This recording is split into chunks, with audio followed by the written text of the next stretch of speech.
So habits are actually really hard to build when you're trying to create new habits. And it takes about 21 days of solid practice to get into a new routine and to make something a habit.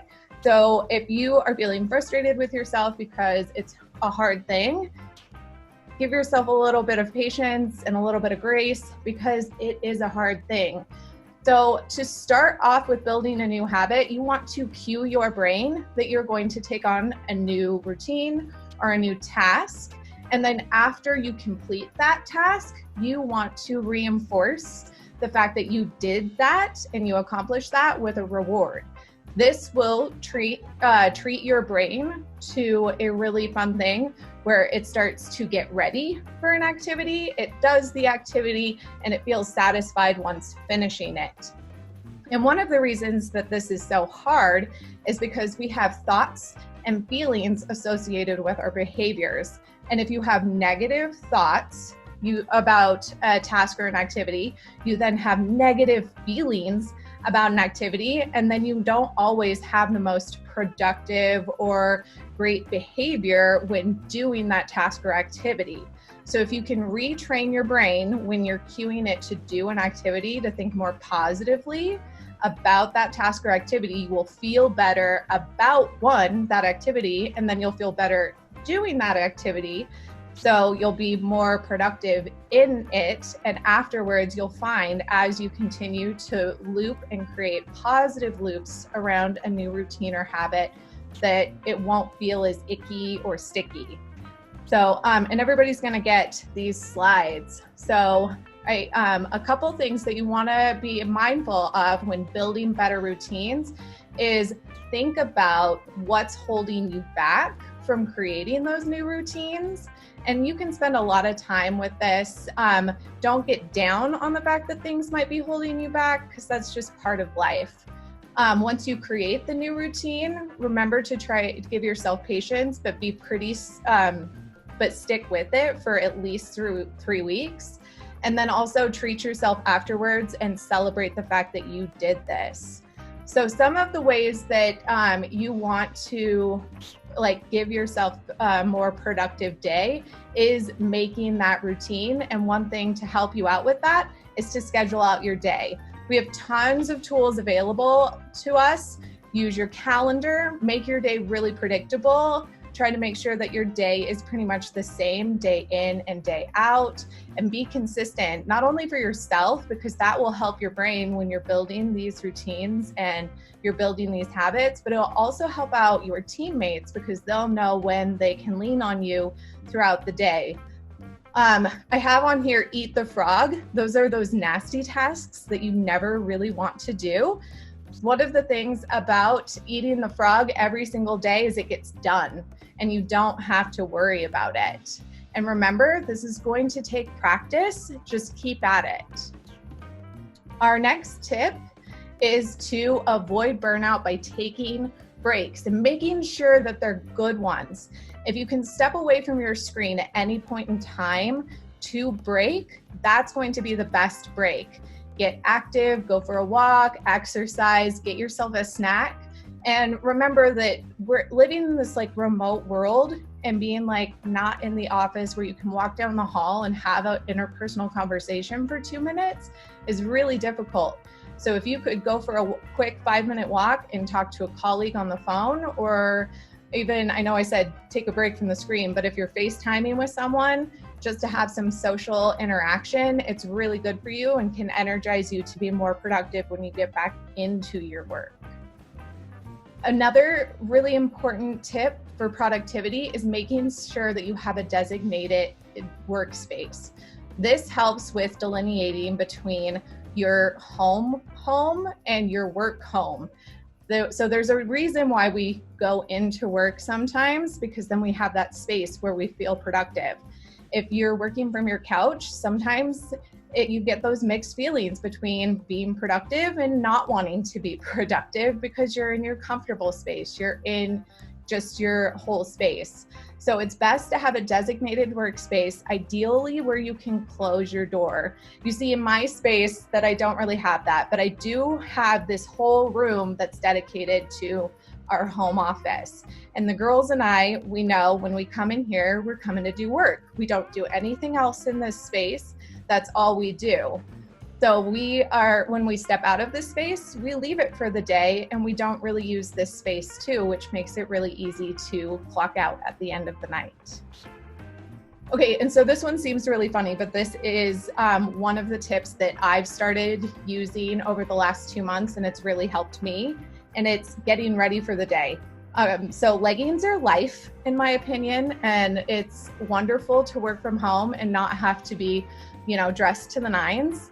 But you start to feel a little lazy, and you don't get yourself up and ready for the day as well. So what I've been doing is making sure that I give myself adequate getting ready time in the morning, try to look nice, make my coffee, because that allows me brain space to think about my calendar and to think about my to-do list. And then I start to plan out my day. So when I sit in front of my computer, I'm ready to go.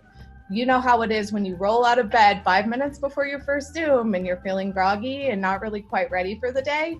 So we want to avoid that. Make sure that you are, work from bed is occasionally becoming a thing. Yeah, let's avoid that. Make sure that you're coming into your workspace and you're getting ready for the day. So I'm a huge communication person, so I'm going to tell you to over-communicate, especially in this remote world, and constantly connect with your colleagues. It's going to be one of the best productivity tricks I can teach you in this short amount of time together. So our team meets regularly. Every day at 8:30, we have our morning touch point, and it gives us an opportunity to give our status updates, and we go around the horn and everybody says what they're working on.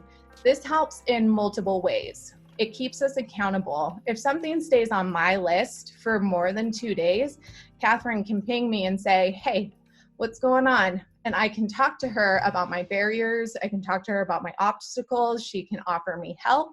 I can ask for help from my team. I also then feel the pressure. If something's been on my list for more than 3 days, then I'm like, ooh, I better eat that frog, right? So this gives you a really good opportunity to connect with your team and communicate about those things that you have on your list. One of the other things that you want to make sure that you're doing with your team is celebrating your wins. This is a really, really hard time for everybody. And I know that there's a lot of commiserating going on in our teams because we have a lot to complain about in this world. But also remember that we are making wins even if they're small. And when you celebrate those wins, your team gels better together, because not only is communication about getting things done, communication is about building relationships and making sure that you have those interpersonal touch points that are super important to your mental health and your team's health. Okay, another thing, check those boxes. We are talking about productivity. Give yourself a roadmap and give yourself a really good way to get work done. One of the best ways to do is just make a list or a project plan and get to it. You can set yourself daily and weekly and monthly goals. This is really great for employees. If you do this and take it to your supervisor and say, these are the things I'm working on, there's full transparency on what it is you're working on, and vice versa for supervisors. If you know what your employees are working on, you don't have to really think about it. Make sure that you communicate those to-do lists so you can reevaluate and reprioritize depending upon barriers. And I'm going to say it again, eat that frog every day, because if you don't, it's just going to be there tomorrow and it's going to just make you feel so much worse. So I think this is my last tip, is to make sure that you're clocking in and clocking out. Your brain really does need the reset of the night. The work will be there tomorrow. If you don't clock out, then you are only cheating yourself of more of productivity on the next day.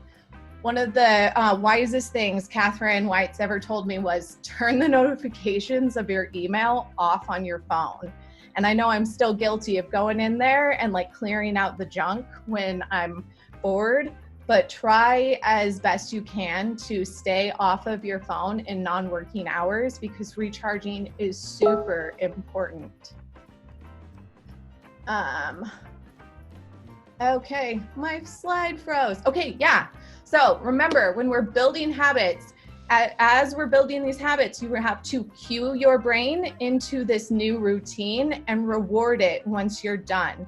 So when you're taking on these new habits, whether it's getting ready for the day, so your alarm goes off and you cue your brain, you say, this is going to be an awesome day. I know what I'm going to wear today. I know what meetings I'm going to do today. I'm going to go and I'm going to get ready and I'm going to reward myself with an extra cup of coffee or just an extra smile to start your new routine. Okay, we do have some bonus tips, but I'm going to stop talking because Kip has these down. Thanks, Kaysi, and great job. And I appreciate you being the lead facilitator for these fireside chats. It's a great opportunity for me to connect with the campus. And of course, hopefully a lot of the campus participants are able to drop in and share some of their insights and their notes, because if they have questions, I assume a lot of others have them, and it's great for us to have the opportunity to talk. Well, good to see everybody. For those of you that don't know me, once again, my name is Kip Spittle. I work with Kaysi, Sean, Jordy, a lot of the folks that are on the call in HR, and we are in the same spin as you all. We're all trying to figure out this new reality. And of course, if you don't come out with a new skill or competency due to COVID, you might have missed out. I know that I have in just simple things by becoming more frequent with my Zooms and just technology. So I'm trying to embrace some of the good stuff that comes with change.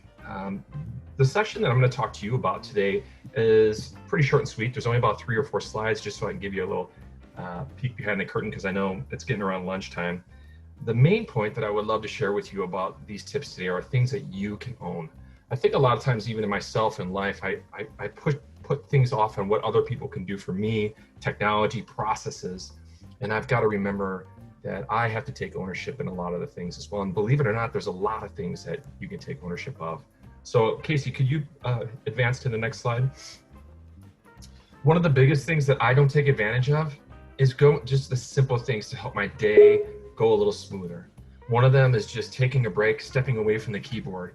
I think a lot of folks are like me that are working from home, and then I feel that I need to prove myself even more. I have to be immediately accessible. I have to immediately respond.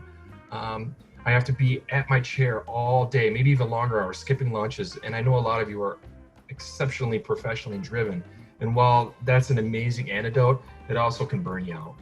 And so I need to do little things. I mean, kids are really good reminders if you have those, that they get you off your chair to go jump on the trampoline, whatever you have. I know pets sometimes are really great about just giving you that look.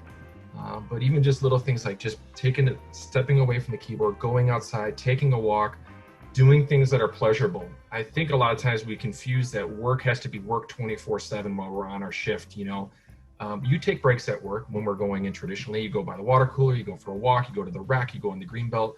And it's hard, but you really should try to implement that in your at-home work environment as well. So, even just little things like, maybe making yourself a really nice lunch, grilling, cooking, meditation, anything like that is a way for you to kind of rejuvenate and get yourself back in the zone when you come back. All right, Kaysi.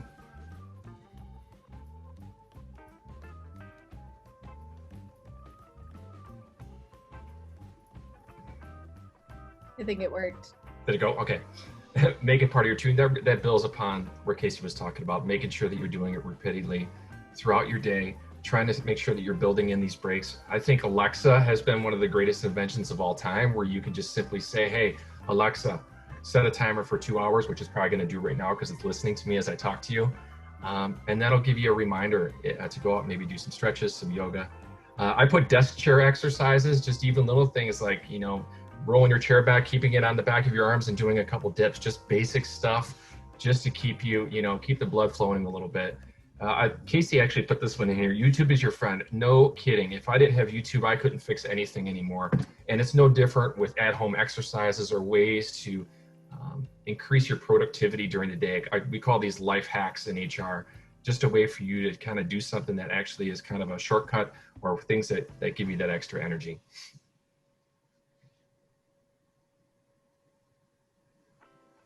Thanks, Kaysi. Got stressed? I think everybody does a little bit, whether it's a little bit normal or a little bit unnormal. Managing your stress can be one of the toughest things. I know for me, triggers for me are everything goes wrong at the same time. I'm about to lead a Zoom meeting, the dog barks, the Amazon person arrives, the kiddo runs behind me without the amount of clothing that you normally would like. It's just everything happens in that way. That's called, that's called a Tuesday in my house.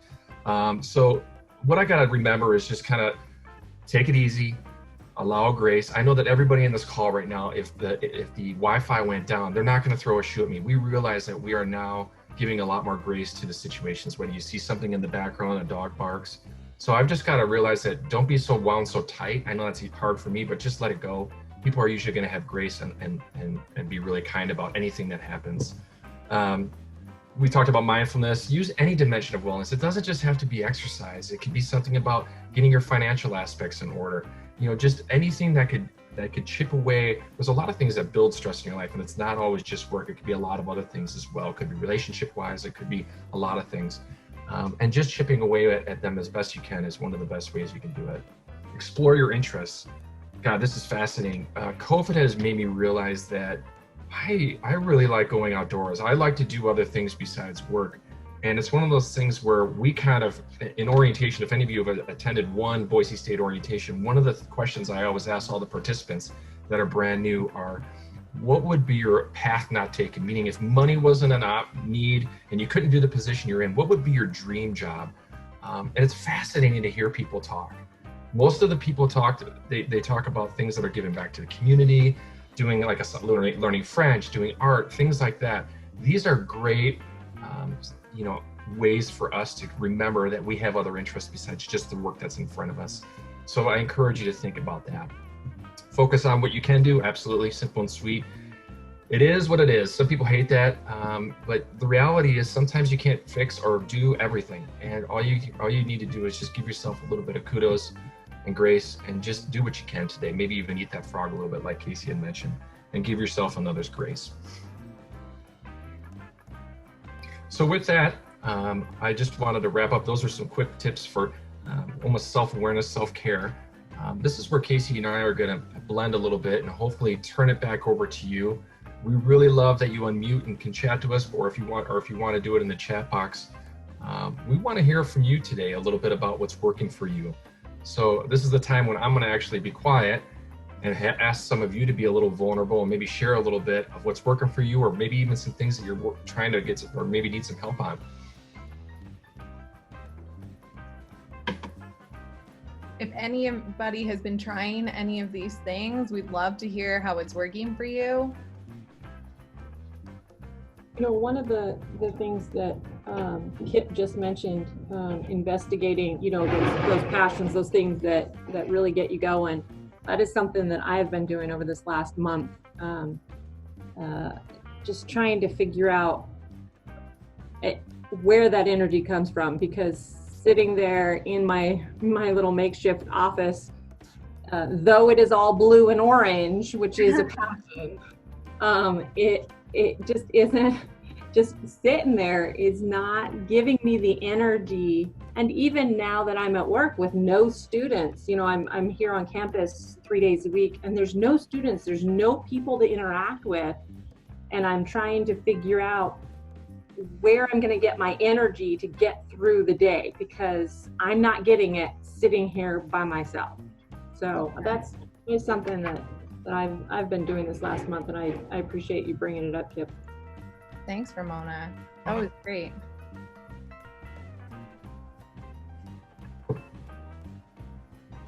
Karen says, I find that doing laundry during the workday is good. It gets me away from my computer on a regular basis. I love that. I actually make my 8-year-old do the laundry, but yeah, That's so good. Like, find, if you're working from home, a task that you can take a break. One of the beautiful things about doing a task around the house is you can see that it's like done. You've started something, you made something happen, and it's done. And that can be one of those things, those cognizant loops that I was talking about. There, you can really start to reframe some habits and start to really feel good about the habits that you're putting into practice. So thank you, Karen, for that one. Does anybody else have something that they want to share, either in chat or to unmic? We really want to use this as an opportunity to be sharing across across campus some of our best practices and tips, not just because Kip and I are not experts. We're still learning how to do this stuff too.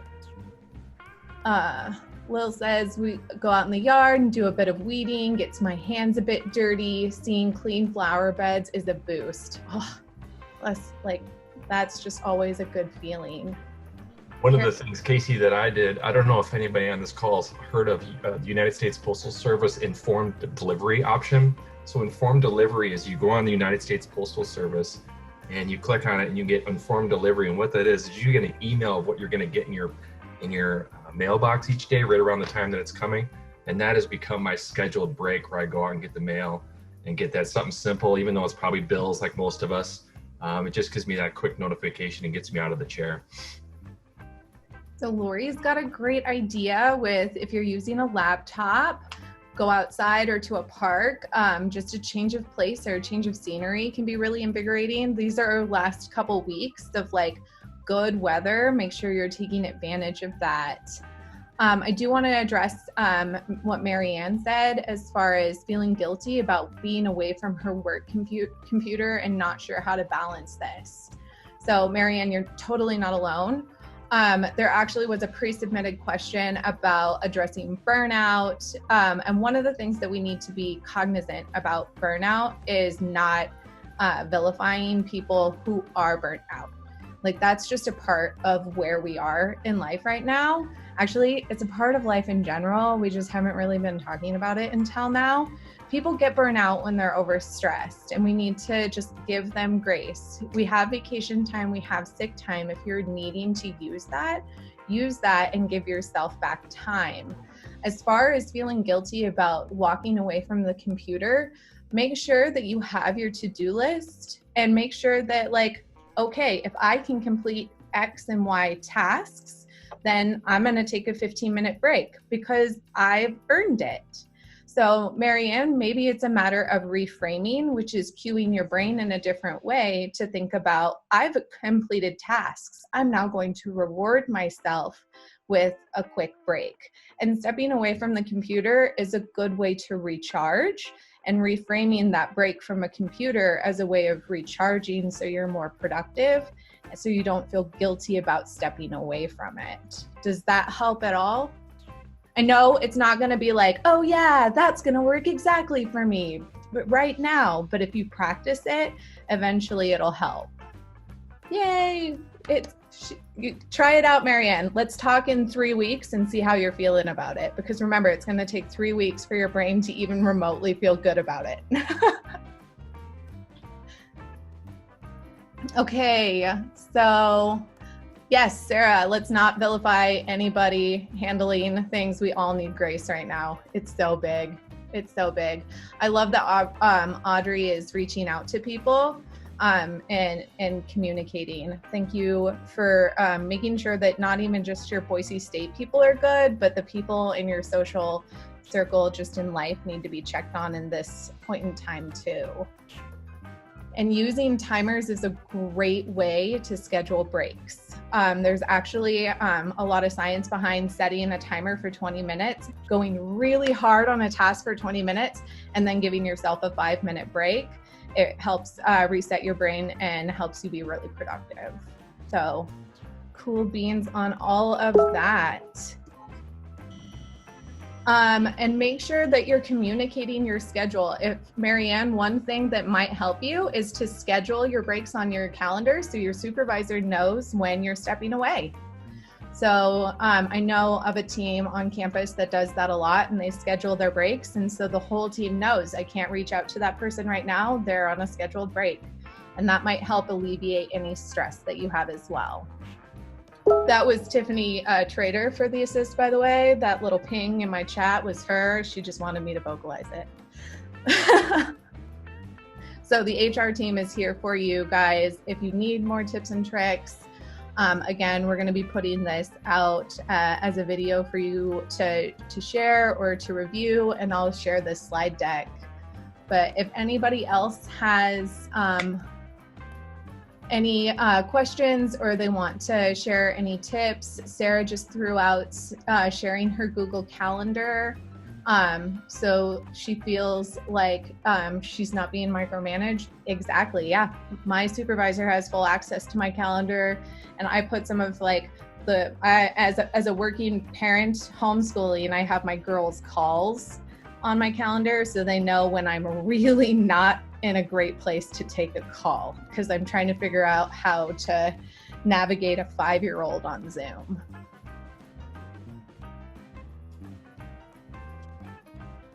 I love facilitating, but in Zoom it's really weird because none of you guys actually, I like see 3 faces. It's hard to keep your eye on everything to chat. Yeah. You're doing a great job. Well, if anybody, if there are no other questions, I'm going to stop sharing because we, oh my gosh, maybe I'll stop sharing. Did I stop sharing? Excellent. You guys are back. Wonderful. So lastly, we want to talk about if there are any other questions. I think we've covered in the presentation and in the updates any of the pre-submitted questions, except for a couple that I'm gonna just touch base with you guys individually. If anybody has any questions for the HR representatives that are on this call, we are here for you at this moment in time, and we can take questions live or in the chat. This is really your time to connect with us. It's like office hours for employees. Do you have any tips for engaging the more introverted employees? So when this all started, we would have like water cooler Zoom calls set up and just like little chats. And then we started running into Zoom fatigue because we're in meetings, we feel like all day long. And now what we're trying to do are these little pop-up, like pop-up lunches at a park or something. So we social distance lunch. And last week we painted rocks over our lunch break. Social distance. But our introverts, they're not really, they don't want to do those things. So it's all, it's not a mandatory thing. You can do it if you want. But I know that some of them had made the statement that they're living their best life right now because they don't have to people as often. But just any advice to make sure we're checking in on them? So Candace, first off, I love that you guys are doing pop-up community things to feed your more like community-driven folks. As far as introverts who are living their best COVID life because they're like, yay, I don't have to be around people. What I personally do, our HR team, we have we have 2 weekly meetings where we meet as a group to do updates, and it's a 30-minute meeting. And me as an extrovert, I look at who I haven't checked in on in a while, and I always tend to go to my more introverted colleagues and I send them a chat. I'm just like, hey, how's it going? Haven't touched base with you in a while. How you been? So I know that's not necessarily what necessarily as a group you can do, but as an individual, you know who on your team is more introverted and who you haven't had a touch point in a while with. Just go that extra step and send them a chat and say, hey, how's it going? I haven't heard from you in a while. What's new? In a conversation, sometimes I love introverts for this. It's like, you can extend the bridge. Do they walk over? You never know. But more times than not, they appreciate that more one-on-one connection rather than a group. And just make a conscious effort to be reaching out to your more introverted colleagues. So that's what I do. And because I'm an extrovert and an extra communicator, I tend to have like 5 of them going at once. I promise I am paying attention to all the updates on my team, but I'm also making sure that my little extroverted soul is being connected to 5 introverted individuals.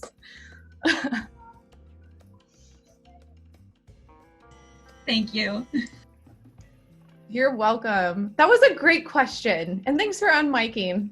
It's great to not be the only one talking. And you guys know that if you ever have questions for the HR team, you can reach out to hrs@boisestate.edu, or you can email me, Kaysi Parke, directly. We'd love to have a conversation about future HR Fireside chat topics. I do want to, as we seem to be winding down, talk about upcoming Fireside chats. We are going to keep this on a weekly cadence for a bit because we seem to have a lot of updates that keep coming in and a lot of information that we want to share with you guys, plus these fun best practices that help us all continue to learn and grow as we continue to navigate COVID land. And I'm getting a lot of yes to weekly, yay to weekly. So Sean, we're good weekly. So next week, we are hoping to have a guest speaker talk about where we are as far as the state of the university, where the budget is, and have a more like broad, 1,000-foot level view of where the university is now that we know we for sure don't have a football season and we have our student census numbers. We should be able to have a better conversation around that. So I'm going to say tentative at this point in time, but that is our hope, and we're working really hard to make that happen for next week. And then the week following, we're going to have a guest speaker. Matt Neese from the counseling services is going to talk very specifically about stress management and the resources available and some tips and tricks that he has. And that's really going to go to this conversation of burnout and self-care that we are really going to be stressing and making sure that you know what resources are available to you. Somebody threw out there, the EAP is an excellent resource for you guys as employees. Tiffany Trader was beautiful and wonderful and sent the link in the chat. Please make sure if you need to talk to somebody that you're taking care of yourself and talking to someone. Because our needs are not always met by that EAP, please also make sure to check out our HR wraparound resources page. We have both university and community resources on that page based on whatever it is that you might be needing, and make sure that you are taken care of. If you have questions, Karen, I just threw the URL right in the chat right before you said, where is it? So I got you. I'm continuing to update those pages, so there could be more resources as they become available or as I become aware of them. But please make sure to be taking care of yourself. It's hard right now, but we can do this together because we are a really strong community. I'm gonna leave the mic open for the next 5 minutes if you guys would like to stick around and talk to us in HR, but we do have a hard stop at noon for our HR meeting. But I'm so glad you guys could all be here. I'll be sending a recap email. Please invite your friends, your colleagues, your employees to the next ones. Thanks, guys.